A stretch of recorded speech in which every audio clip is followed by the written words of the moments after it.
మేము కామారెడ్డి డిక్లరేషన్లో హామీ ఇచ్చినాం, హామీ మేరకే 42% రిజర్వేషన్ అమలు చేసినాం.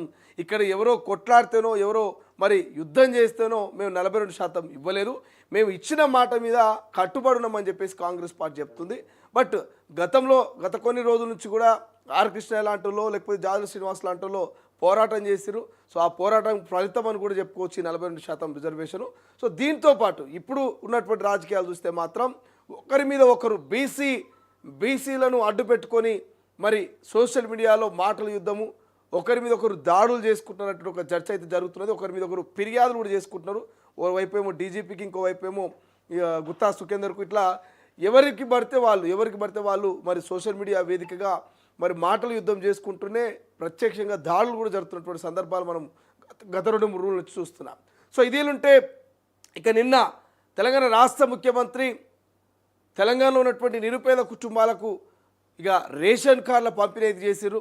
రేషన్ కార్డుల పంపిణీ వేదికగా ప్రతిపక్షాలను అడుచుకుంటూనే ఇక నిరుద్యోగ విద్యార్థి నాయకులకు, ఎవరైతే విద్యార్థులు నిరుద్యోగులు వీళ్ళందరూ కూడా శుభార్త చెప్పారు. ఏడాదిలోపు 1,00,000 ఉద్యోగాలు ఖచ్చితంగా భర్తీ చేస్తామని చెప్పేసి నిన్న ముఖ్యమంత్రి మరొకసారి ఇక కుండ బద్దలు కొట్టినట్టుగా ఉద్యోగాల మీద ఒక శుభవార్త అయితే చెప్పినటువంటి పరిస్థితి కనిపిస్తుంది. ఇక కల్వకుంట్ల కవితమ్మ చేస్తున్నటువంటి ఈ యుద్ధాలు కావచ్చు, ఈ దాడులకు కానీ మరి కేసీఆర్ కుటుంబంలో ఒక రకమైనటువంటి టెన్షన్ వాతావరణం నెలకొన్నది. కల్వకుంట్ల కవితమ్మ మీద చేసినటువంటి వ్యాఖ్యలు ఏవైతున్నాయో ఆ వ్యాఖ్యల మీద ఇంతవరకు కూడా కేటీఆర్, హరీష్ రావు, కేసీఆర్ స్పందించలే.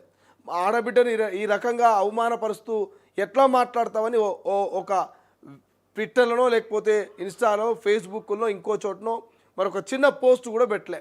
సో అంటే కల్వకుంట్ల కవితమ్మ మీద మరి కల్వకుంట్ల ఫ్యామిలీ స్టాండ్ ఏంటి?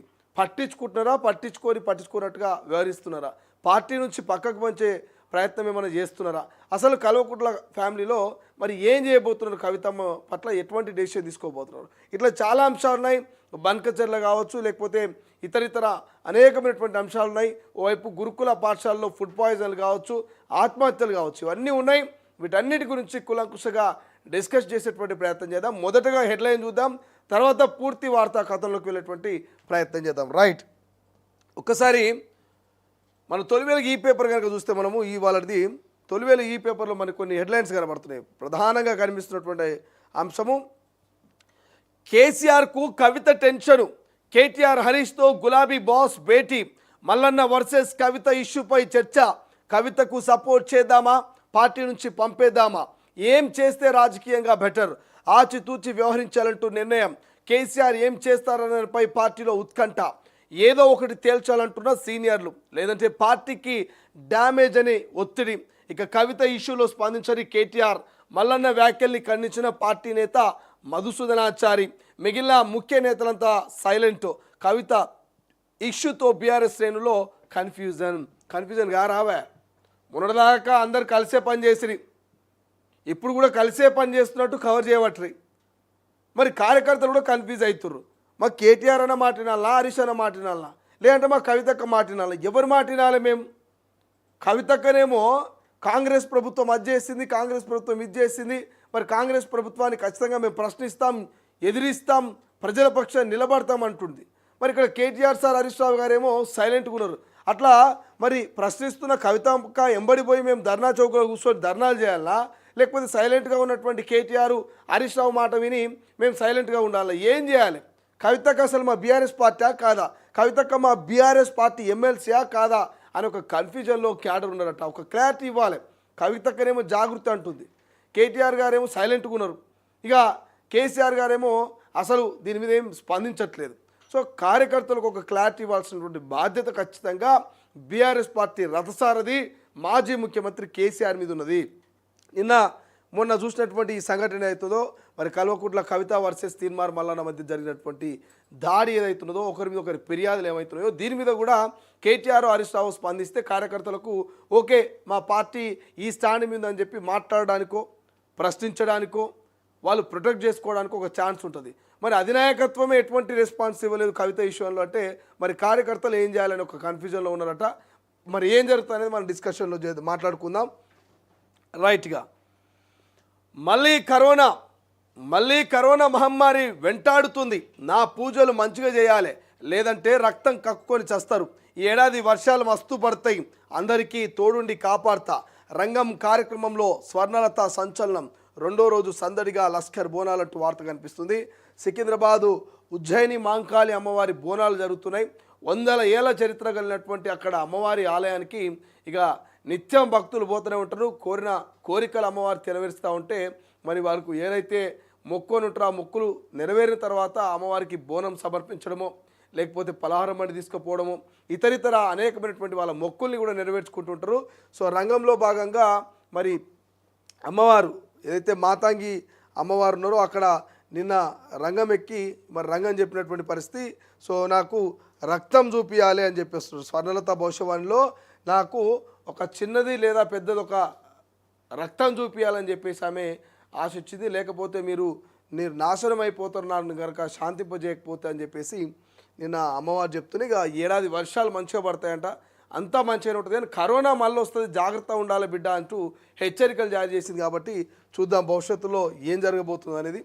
రైట్గా హాస్టల్లో ఫుడ్ పాయిజన్, 35 మంది బాలికలకు అస్వస్థ, వాంతులు, ఆసుపత్రిలో చికిత్స. నల్గొండ జిల్లా ముదిగొండలో ఘటన అంటూ వార్త కనిపిస్తుంది.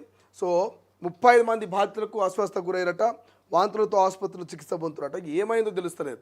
ఎందుకో ఈ గురుకుల పాఠశాలలో అసలు ఎవరు ఊహించినట్టుగా ఎంత క్వాలిటీగా మరి అక్కడ ఫుడ్ పెట్టిన మెనూ ఏర్పాటు చేసిన ఎప్పటికప్పుడు రాష్ట్ర ప్రభుత్వం అధికారిని అలర్ట్ చేసిన హెచ్చరికలు జారీ చేసినా కూడా ఎక్కడో చోట ఫుడ్ పాయిజన్లో ఆత్మహత్యలో ఏదో ఒకటైతే జరుగుతూనే ఉన్నాయి. ఈ రాష్ట్ర ప్రభుత్వము విద్యాశాఖ మంత్రి ముఖ్యమంత్రి గారి దగ్గర ఉంది కాబట్టి దయచేసి కొంత సీరియస్గా తీసుకోండి. ఈ మధ్యకాలంలో గత కొన్ని నెలలను చూస్తే వరుస మరణాలు సిగాజీ కంపెనీ ప్రమాదం కావచ్చు, ఇక్కడ ఓల్డ్ సిటీలో ఫైర్ యాక్సిడెంట్ కావచ్చు, మొన్న కల్తీ కళ్ళు కావచ్చు, ఇట్లా చెప్పుకుంటూ పోతే చాలా ప్రమాదాలు ఎక్కువ జరుగుతున్నాయి తెలంగాణలో. కాబట్టి చాలా జాగ్రత్తగా ఉండాల్సిన అవసరం ఎంతైనా ఉంది. సో ప్రధానంగా ఈ పిల్లలంతా కూడా చిన్న పిల్లలు ఎక్కడి నుంచో చదువుకోనికే కన్న తల్లిదండ్రుల్ని పుట్టిన ఊరిని వదిలేసుకొని మరి 100 కిలోమీటర్ల ప్రయాణాలు చేసి వాళ్ళు ఇలా గురుకుల పాఠశాలలో చదువుకుంటున్నారు. వాళ్ళ తల్లిదండ్రులు కూడా నిరుపేద కుటుంబాలు, కూలి చేసుకొని బతికేటోళ్ళు. వాళ్ళు మా పిల్లలు ఆ గురుకుల హాస్టల్లో చాలా బాగా చదువుకుంటున్నారు, చాలా బాగా మంచి అన్నం తింటూ మంచిగా ఆడుకుంటూ మంచిగా ఉన్నారని వాళ్ళందరూ కూడా గుండెల మీద ధైర్యంగా చేతులు వేసుకొని పడుకుంటున్నారంటే కేవలం మరి ప్రభుత్వాలు ఇచ్చేటువంటి భరోసా. కానీ ఇటువంటి ఫుడ్ పాయిజన్లు ఆత్మహత్యలు జరిగినప్పుడు ఆ తల్లులకు నిద్ర పట్టట్లేదు, ఆ తల్లులు కంగారు పడుతున్నారు. అయ్యో నా బిడ్డకే అట్లా జరిగిందా, నా బిడ్డకి ఏమైందో అని చెప్పేసి ఆగా మేఘాల మీద వస్తున్నటువంటి సందర్భాలు ఉన్నాయి. కాబట్టి సో దయచేసి రాష్ట్ర ప్రభుత్వాలు ఈ ఫుడ్ పాయిజన్ల మీద ఫోకస్ పెట్టాలి. దీనికి కారణమైన వారి మీద ఖచ్చితమైనటువంటి చర్యలు తీసుకోవాల్సిన అవసరం ఉంది. సో కుదిరితే ఒక పోల్ పెట్టు, సాయికి ఒకసారి గుర్తు చేయి, పోల్ పెట్టు, ఫుడ్ పాయిజన్ల మీద ఒక పోల్ పెట్టేటువంటి ప్రయత్నం చేయి. ఎందుకంటే చాలా వరకు ఫుడ్ పాయిజన్లు జరుగుతున్నాయి కాబట్టి గురుకుల పాఠశాలలో జరుగుతున్నటువంటి ఫుడ్ పాయిజన్లకు కారణం ఏమై ఉండొచ్చు? అక్కడున్నటువంటి సిబ్బందా లేకపోతే ప్రభుత్వాల బాధ్యత ఎవరి వల్ల ఈ ఫుడ్ పాయిజన్లు జరుగుతున్నాయి, ఎందుకు జరుగుతున్నాయి అనేది ఒకసారి పోల్ పెట్టేటువంటి ప్రయత్నం చేయి. సో దాన్ని కూడా చూద్దాం తెలంగాణ ప్రజలు ఏమంటున్నారో. రైట్గా చాలా అంశాలు కనబడుతున్నాయి. డాక్టర్ల కాపురంలో ఇన్స్టాగ్రామ్ చిచ్చు అంటూ రీల్స్ చేసే యువతితో భర్త ఎఫ్ఐఆర్ అంటూ ఒక వార్త కనిపిస్తుంది. ఇక పేషెంట్పై అత్యాచారం, వార్డు బాయ్ రేప్ అటెంప్టు, గట్టిగా అరిచిన మహిళ. ఇక అలర్ట్ అయిన ఫ్యామిలీ మెంబర్స్, వార్డు బాయ్ని పట్టుకొని దేహశుద్ధి కేసు నమోదు చేసిన పోలీసులు.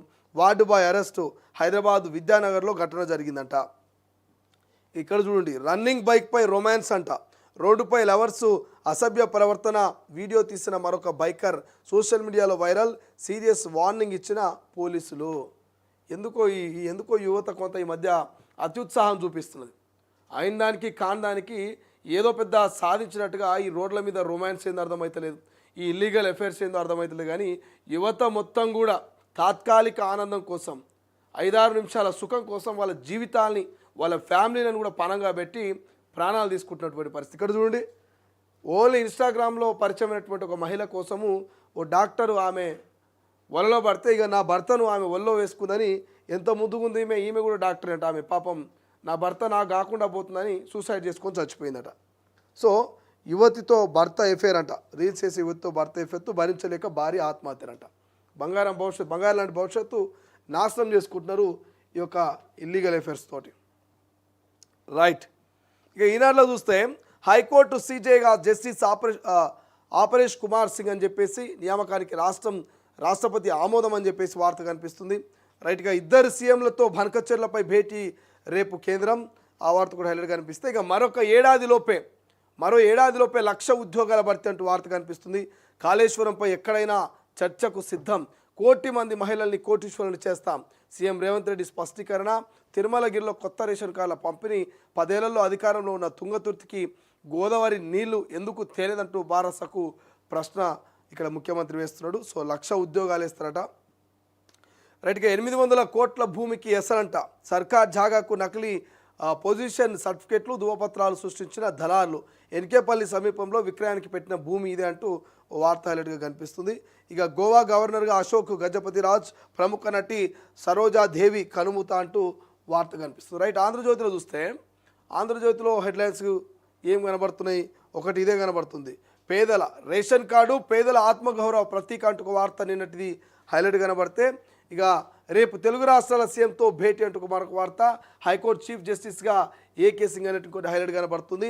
రైట్గా ఊరు పేరు మార్చి బెట్టింగ్ యాప్లపై విచారణ కొనసాగుతున్న ఆగని దందా, చైనా సింగపూర్పై నిఘా పెరగడంతో ఇండోనేషియా బంగ్లాదేశ్ కంబోడియా వంటి దేశాలకు మకాం మార్పు, బాధితుల్లో తమిళ తర్వాత తెలుగు రాష్ట్రాల వారు ఎక్కువ ఉన్నారట, వాడుతున్న వారిలో 18 నుంచి 25 ఏళ్ల వారే అత్యధికం అంటూ వార్త కనిపిస్తుంది. సో ఊరు పేరు మార్చి బెట్టింగ్ యాప్లు మరి విచ్చలవిడిగా ప్రమోట్ చేస్తూ మరి ఇక భారత్ వదిలేసి ఇండోనేషియా బంగ్లాదేశ్ లాంటి దేశాలకు మకాం మార్చినట్టు వార్త కనిపిస్తుంది. రైట్, ఇంకేం కనబడుతున్న హైలైట్గా ఇక 1000 కోట్లు రాజధాని హైదరాబాద్ శివార్లో భారీ భూ కుంభకోణం, ఎన్కేపల్లి గోశాల భూములకు అక్రమార్కుల ఎసరు, తప్పుడు పత్రాలతో 99.14 ఎకరాల భూమి అమ్మకానికి, అందులోనే గోశాల నిర్మాణానికి సర్కారు సన్నాహాలంటూ భూసేకరణపై ఇప్పటికే కొనసాగుతున్న వివాదం, ఈ భూముల కొనుగోలుకు 1.5 కోటి అడ్వాన్స్ ఇచ్చి మోసపోయిన వారి ఫిర్యాదుతో వెలుగులోకి విషయం.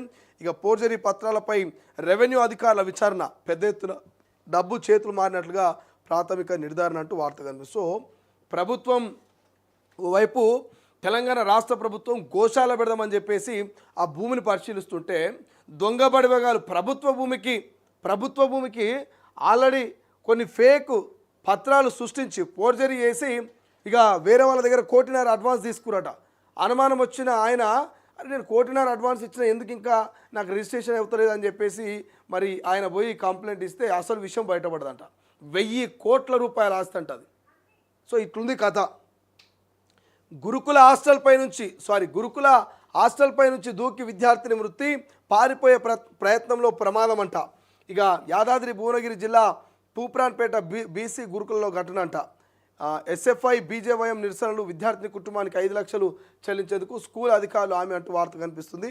20 నెలల్లో 93 మంది గురుకుల విద్యార్థులు మృతి, పర్యవేక్షిస్తానని ముఖ్యమంత్రి హామీలు ఏమయ్యాయి అంటూ హరీష్ రావు. ఇక 20 నెలల్లో 93 మంది చచ్చిపోయారటనే. మరి దారుణం కదా. ఈ పిల్లలందరూ కూడా ఎవరు?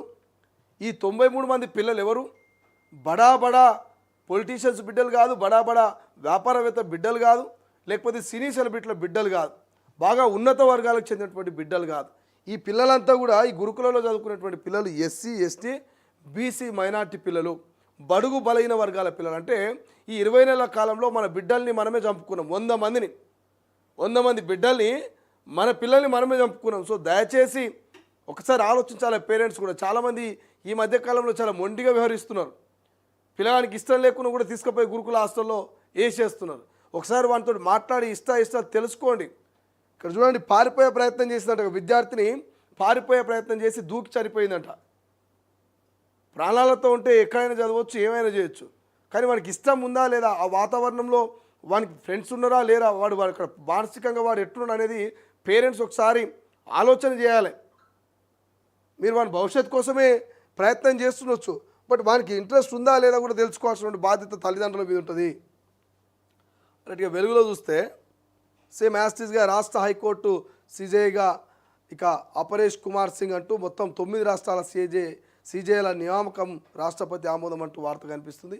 రైట్గా సంగమేశ్వరం నుంచి బనకచెర్ల దాకా కృష్ణా జలాలపై ఇక పోరాటం V6 వెలుగైనట్టు ఒక వార్త హెడ్ కనిపిస్తే, ఇక బీసీలకు రాజ్యాధికారం కల్పిస్తామంటున్న ముఖ్యమంత్రి కామెంటు, స్థానిక సంస్థల ఎన్నికల్లో 42% రిజర్వేషన్లు అంటూ వార్తా కథనం. ఇక బీసీ రిజర్వేషన్లపై స్పీడప్, నేడు గవర్నర్ వద్దకు ఆర్డినెన్స్ ముసాయిదనట, పంచాయతీరాజ్ చట్టంలోని సెక్షన్ 285A సవరణ ఆర్డినెన్స్ ముసాయిదా రెడీ చేసిన పంచాయతీరాజ్ శాఖ గవర్నర్ ఆమోదం పొందిన వెంటనే 42% రిజర్వేషన్ల కోసం జీవో వారం 10 రోజుల్లో బీసీ డెడికేటెడ్ కమిషన్ రిపోర్టు ఆ వెంటనే స్థానిక ఎన్నికలకు షెడ్యూల్ విడుదలయ్యే ఛాన్స్ అంటూ వార్త కనిపిస్తుంది.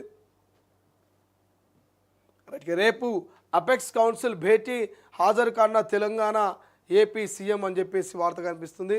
ఇంకే బయలుడు కనబడుతుంది. రైట్గా ఫ్లైట్లో సాంకేతిక లోపం కనిపించలే, ఇద్దరు పైలట్లు బ్రీత్ అనలైజర్ టెస్టులు పాస్ అయ్యారు. మెడికల్ పరిస్థితి ఇద్దరిది సరిగ్గానే ఉంది. ఎయిర్ ఇండియా CEO క్యాంపెబుల్ విల్సన్ వెల్లడి. అహ్మదాబాద్ విమాన ప్రమాదం నివేదికపై స్పందన అంటూ వార్త కనిపిస్తుంది. క్రాష్కు పైలట్ కారణమా, ఇద్దరిలో ఒకరికి మెడికల్ హిస్టరీ, లాంగ్ లీవ్ తర్వాత విధుల్లోకి, ఇక ఇది సూసైడ్ ప్రయత్నంలా కనిపిస్తుందని ఏవియేషన్ సేఫ్టీ ఎక్స్పర్ట్ సందేహం అంటూ వార్త కనిపిస్తుంటే ఇంకేమున్నాయి. ఇలా భూమిపైకి శుభాంశు శుక్ల సోమవారం మధ్యాహ్నము ఇక ISSతో స్పేస్ క్రాఫ్ట్ అండ్ డాకింగ్, మంగళవారం మధ్యాహ్నం 3 గంటలకు భూమి మీదకు కాలిఫోర్నియా పసిఫిక్ సముద్రంలో తీరంలో ల్యాండింగ్ అంట. ఇక ISS నుంచి 22 గంటల ప్రయాణం అంటూ మనకు వార్త కనిపిస్తుంది. సో అంతరిక్షంలోకి వెళ్ళినటువంటి మన శుభాంశు శుక్ల ఇవాళ రాబోతున్నట్టు వార్త మనకు హైలైట్ కనిపిస్తుంది. రైట్, దిశలో చూస్తే దిశలో కూడా ఆల్మోస్ట్ గోదావరి జలాలు తెచ్చుడంటే గ్లాసులో సోడా పోసినట్టు కాదు. 3 అడుగులు ఉన్నాయన 6 అడుగుల ఎత్తు ఎగురుతున్నాడు. 10 ఏళ్లలో మంత్రి సొంత మండలానికి పోలీస్ స్టేషన్ సైతం తెచ్చుకోలేదు. ఆయన నన్ను అడ్డుకుంటా అంటున్నాడు. 10 ఏళ్లలో గోదావరి జలాలను తుంగతుర్తికి ఎందుకు తేలేదు? మీరు గ్రామాల్లో బెల్ట్ షాపులు తెరిస్తే మేము రేషన్ షాపులు తెరిచాం.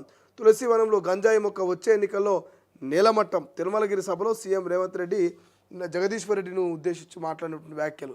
రైట్గా ఎంపీడీసీ స్థానాలు 5774 అంట. మొత్తం ఎన్ని ఉన్నాయి, ఏ జిల్లాలో ఎన్ని ఉన్నాయి మొత్తం కూడా ఇక్కడ పూర్తి స్థాయి లీస్ట్ ఇచ్చారు. ఇక్కడ మహబూబ్నగర్, భూపాలపల్లి, ములుగు, వరంగల్, నల్గొండ, ఇట్లా రంగారెడ్డి, ఇట్లా అన్నీ లీస్ట్ ఇచ్చారు. ఇక లెక్క తేలుస్తున్న అధికారులంటూ వార్త కనిపిస్తుంది. ఎన్నికలు వస్తున్నాయి కాబట్టి. Teenmar Mallanna gunmen surrender case దర్యాప్తు కారణంగా సివిల్ విధుల కేటాయింపు, వారి స్థానంలో కొత్తగా 2 నియామకం. మండలి చైర్మన్ గుత్తా డీజీపీకి తీన్మార్ మల్లన్న ఫిర్యాదు. ఎమ్మెల్సీ కవితపై చర్యలు తీసుకోవాలంటూ విజ్ఞప్తి. ఇక మల్లన్నపై చర్యలు తీసుకోండి, మహిళలను కించపరచాలైన వ్యాఖ్యలు, మహిళా కమిషన్కు తెలంగాణ జాగృతి ఫిర్యాదు అంటూ వార్త కనిపిస్తుంది. సో ఇక ఫిర్యాదు తీసుకునేందుకు సెక్రటరీ నిరాకరణ, స్పందించిన సభ్యులు కంప్లైంట్ స్వీకరణ అంట.